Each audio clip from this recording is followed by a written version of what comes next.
Good morning, everyone. My name is Karen Williams. I'm a secondary teacher, but has also taught in further and higher education.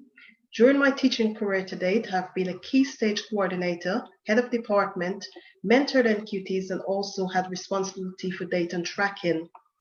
I'm also a member of the NASUWT Advisory Committee, chair of the Regional Equality Committee, and also a local secretary.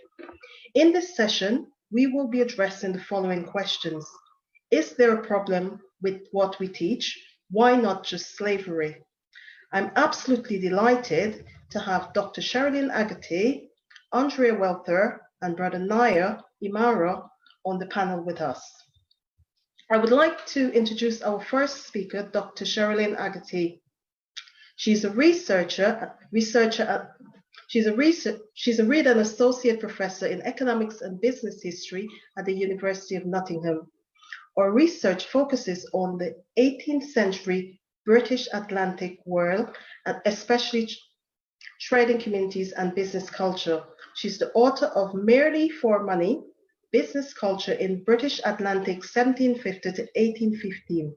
She's also co-edited The Empire in One City, Liverpool Inconvenient Imperial Pass. She's published many interdisciplinary articles on networks in journals such as Enterprise and Society and Business History. For example, with John Haggerty, Networking with a Network, the Liverpool African Community, 1750 to 1810.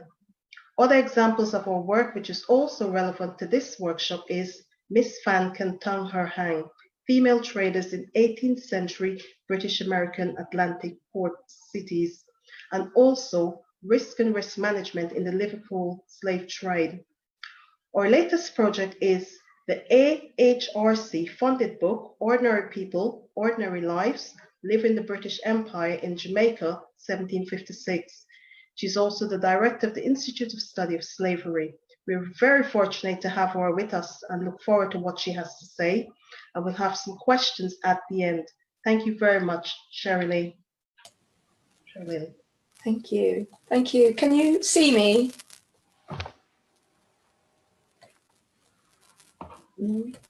Anyone see me? Can you hear me? We can hear you, but not see you. Okay, let me just try this. Can you see me now? Yes, we can see your screen, but not you. Oh, sorry. I'm so rubbish at this. Oh my God. So if I come back. Can you see me now? Still only your screen. Oh gosh. I don't want to wait too much time. Shall I carry on anyway? Yes, Sheryllynne, please. just keep speaking. Don't worry about us not seeing your face. We know who you are.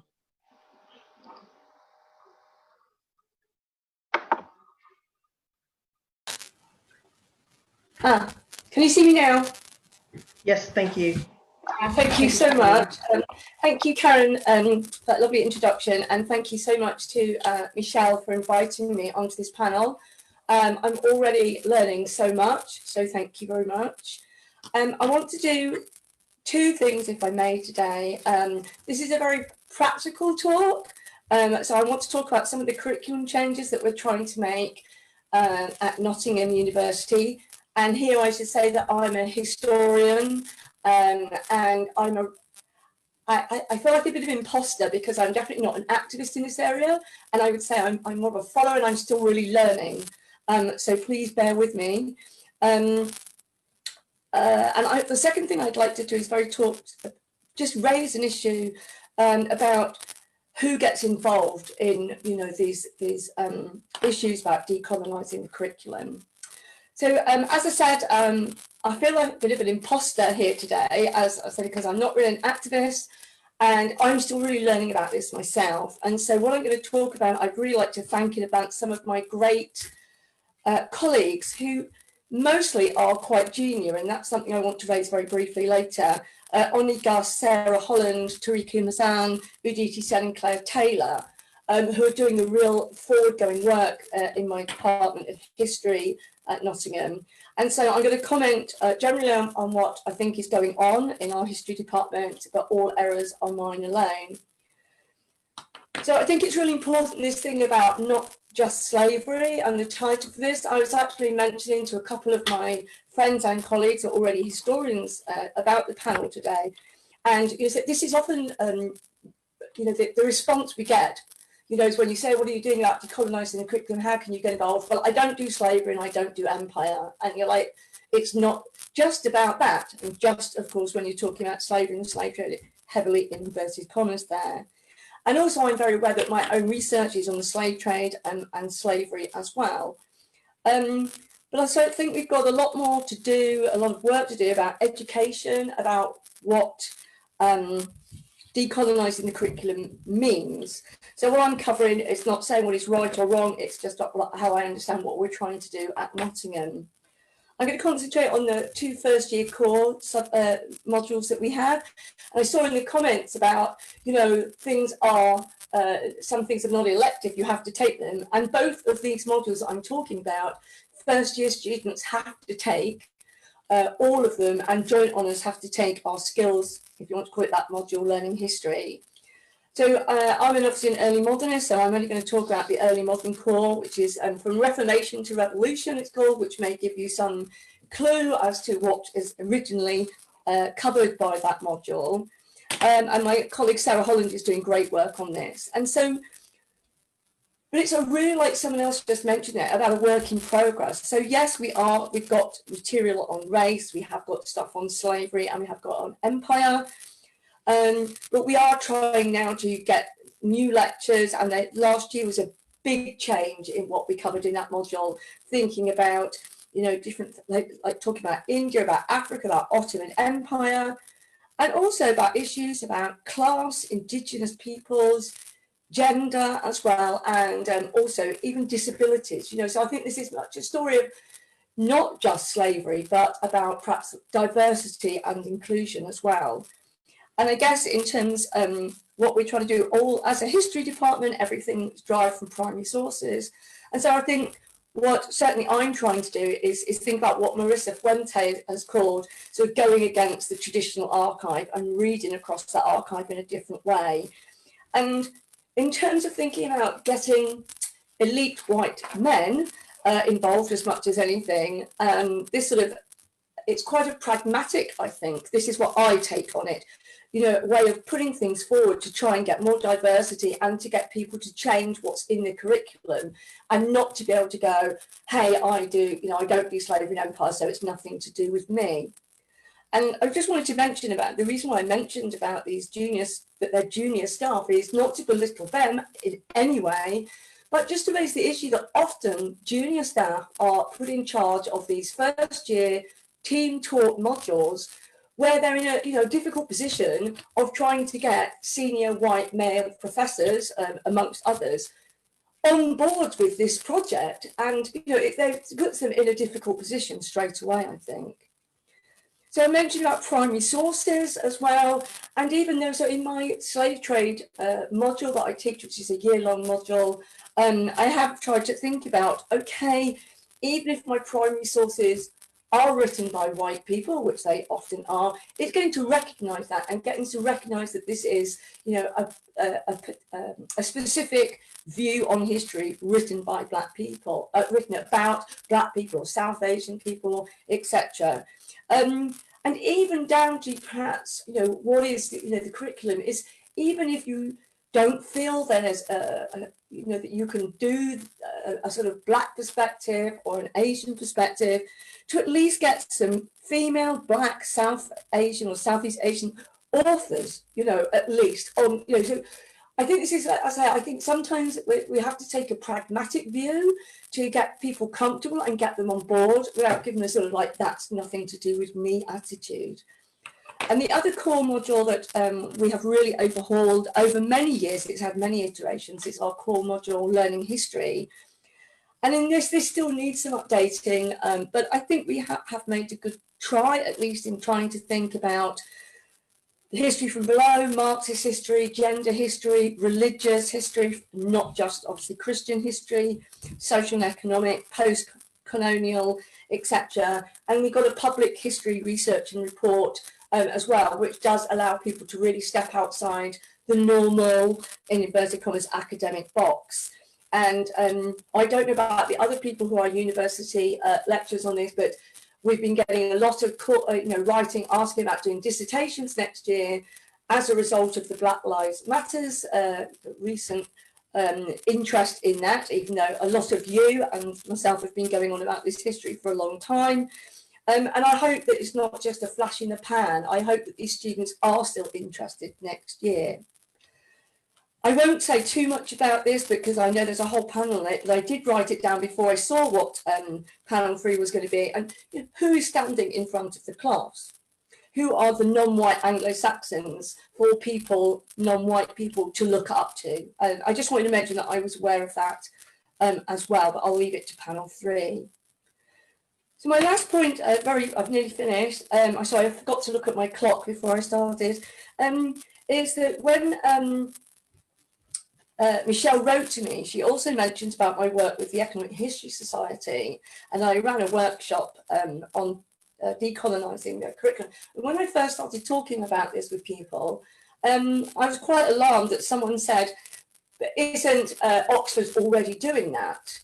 And I know there's some colleagues from Oxford University here. So I thought there were two problems there. One is it was quite obvious that they were conflating the Rhodes Must Fall movement from what they said after that with decolonising the curriculum, which was related, is obviously something I think different, but also negated the fact that everyone should be doing this. It shouldn't just be one university leading this, we should all be doing this.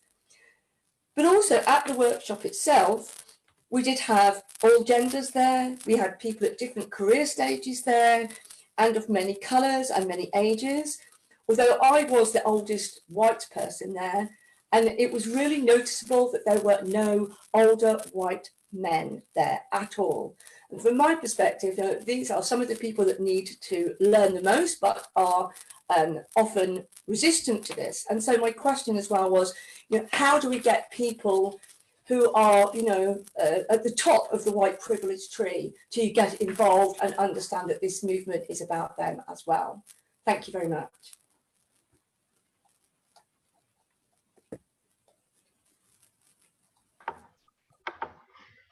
That was fantastic, Sheryllynne. Thank you very much. We've got a couple of questions in the question box. I'm going to read the first one to you.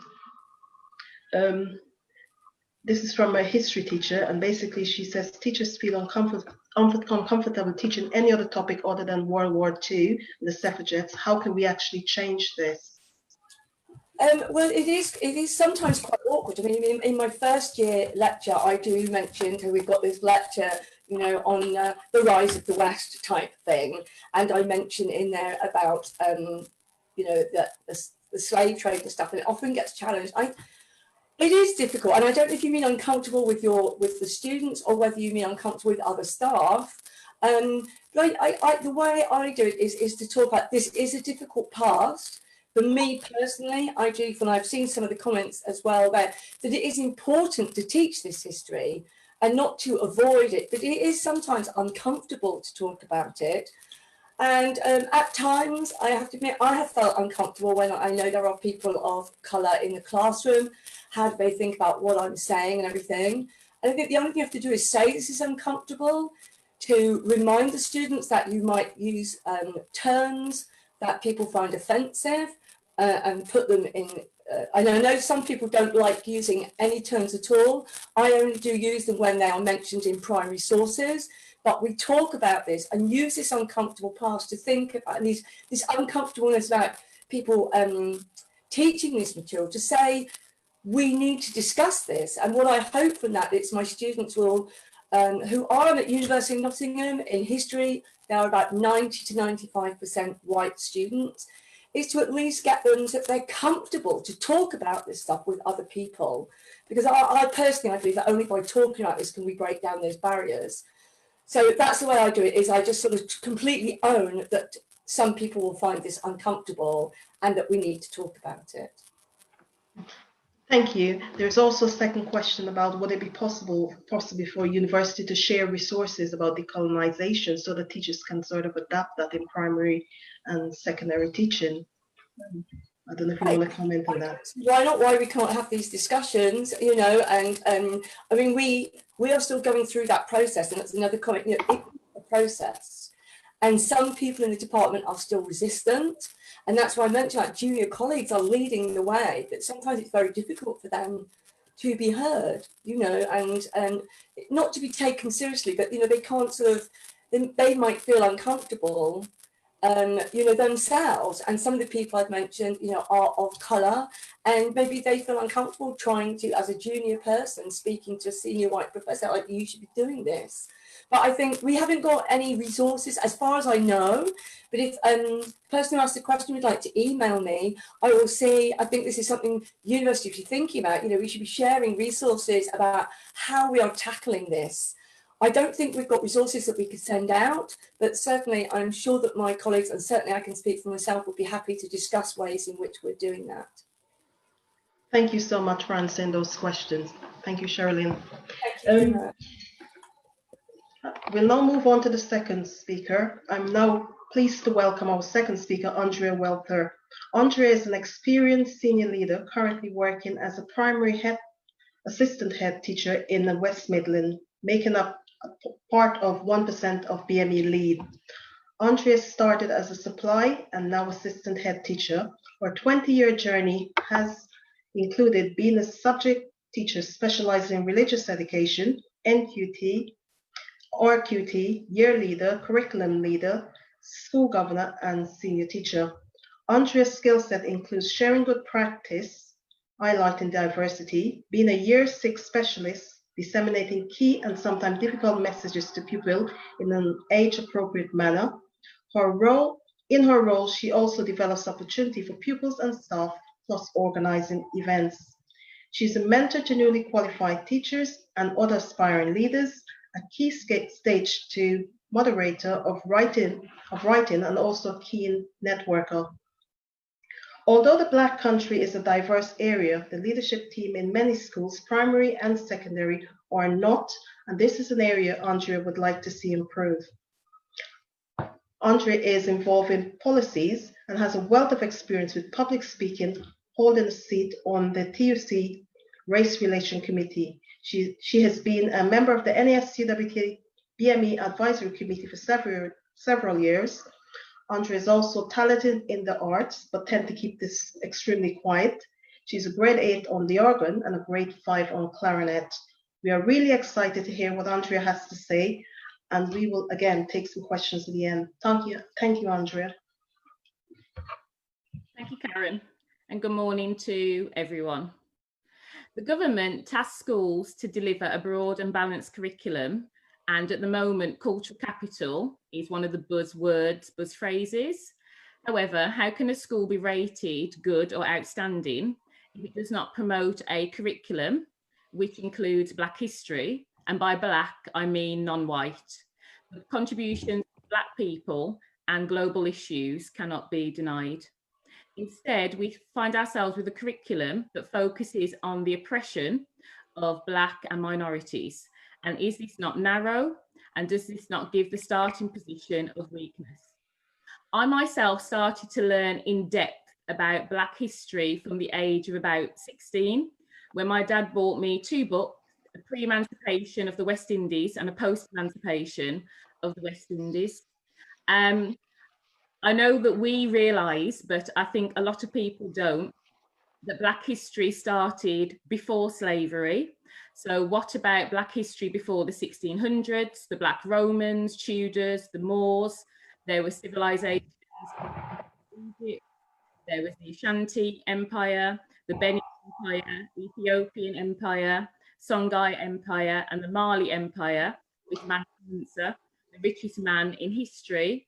African queens such as Makeda, the Queen of Sheba, Nefertiti, Queen of ancient Egypt, and also Princess Sophie Charlotte, the first Black Queen of England. So a rich curriculum is not being divulged to all pupils, and they are getting a one-sided story. We need to balance perceptions of history. Unfortunately, this only tends to happen in some film. We're doing a disservice to children by not teaching history in its fullest. And yes, this may be disturbing, as there are many horrible things that have happened in history.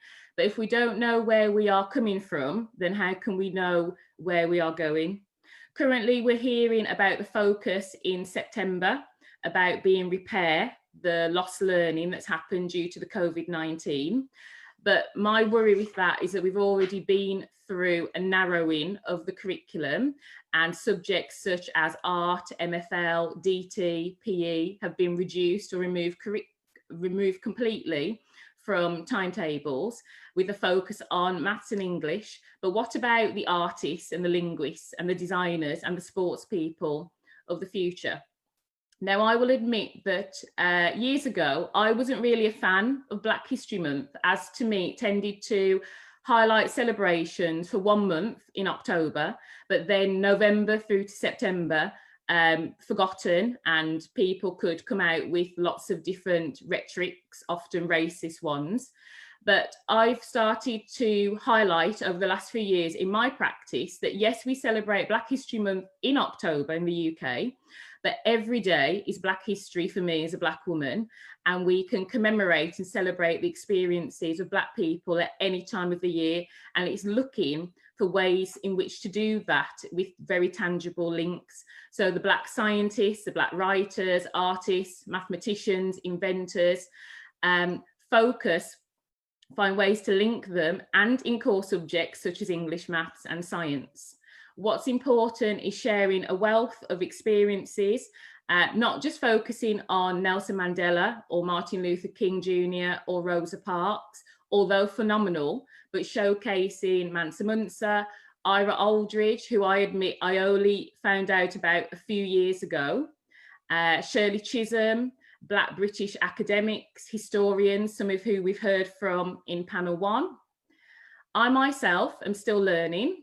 It was pleasing to see that one of the national newspapers was publishing daily Black History wall charts, and I was learning again from reading those wall charts and thinking, oh, I didn't know that, and yet I'm a Black woman. So I think as educators, we need to always be striving to improve our own knowledge in order to share that amongst our stakeholders. In a school with a non-diverse demographic, then we need our allies, and schools can have diverse curriculums. So think about displays. I know there's a lot of Q&A about the curriculum, lesson contents, look for those links. Assemblies are a really powerful medium, and assemblies are where I have my discussions with Key Stage 2 children who are aged 7 through 11. And I talk to them about Mansa Musa, Shirley Chisholm, and their learning. And the school that I'm based at is not a very diverse school, but it's important for all pupils. It's not just for Black pupils, it's for all pupils to be learning history, but in an age appropriate way. So looking at links, how can I link into Windrush? How can I link Black Lives Matters as well? And it's everyone's responsibility. So it's not just on the shoulders of Black teachers, and Black teachers aren't solely relied upon to do this, because if you're in a workplace without Black teachers or educators or colleagues, then you can't say, okay, we can't do it because we haven't got a Black person who can lead us with it. So what we've got to look at as well is the curriculum preparing pupils for life after school and being able to contribute and work in a diverse workforce. Many educational bodies have leadership teams which lack diversity. At one of the union's BME conferences, I asked one such body about holding schools accountable for their diverse workforce and lack of BME Black leadership in schools. I then followed up with 2 emails. The response is that that's not part of their remit, and that was kind of the end of the discussion. So we're not asking for tokenistic action in the curriculum. It's not just about let's put some posters up or let's do one assembly in October. We need real change which makes a difference. Token gestures have no long real-term impact. Equality and equity go hand in hand. So we need a collaborative and systematic approach by all key holders, so looking at leaders, staff, parents, governors, and also involving the pupils. Pupils are very astute and they are switched on, and they will let you know what they want to learn. And I've had pupils come to me following an assembly to tell me that they're now researching Rosa Parks, or they're doing this project and they're doing that project, and some of them are only 7 and 8. So if they can do it, then as adults we can be doing that as well. We need to showcase the schools who are doing this and not just celebrate them and leave it. Also with teacher training, which I know has been mentioned, we need to be looking at the future workforce, and I think equality training at university would be extremely useful as well. The world is diverse and education plays a paramount role as well. And Nelson Mandela highlights that no child is born hating another, and education is a powerful weapon. So we need to be educating our parents as well to be reflective with their pupils. And as it's been mentioned, it's about having conversations, which sometimes will be uncomfortable, but unless we have those conversations, we can't move on. And if we are offended in some way, then you just express, actually, you've said this, but this is the way that you need to say it. And this is how I prefer to be addressed, because I've seen in the Q&A and in the chat, you know, that some people don't like the term BAME or don't like BME. Some people don't like the term black either. So it's just about having that dialogue as well. And we need to have the different perspectives, different lenses, and not this diversity of thought. No one is an island, and we have to encourage a range of people as well to become school governors. And I've encouraged lots of parents to get involved with their governing bodies as well, because we can't judge everybody according to the same criteria. It's crucial that we equip today's pupils with the skill set to succeed in a diverse world, and they will gain these from real tangible experiences during their school education, which will then be relevant in today's society. And I'd just like to finish with Nelson Mandela's quote, which says, "Education is the most powerful weapon which you can use to change the world." Thank you.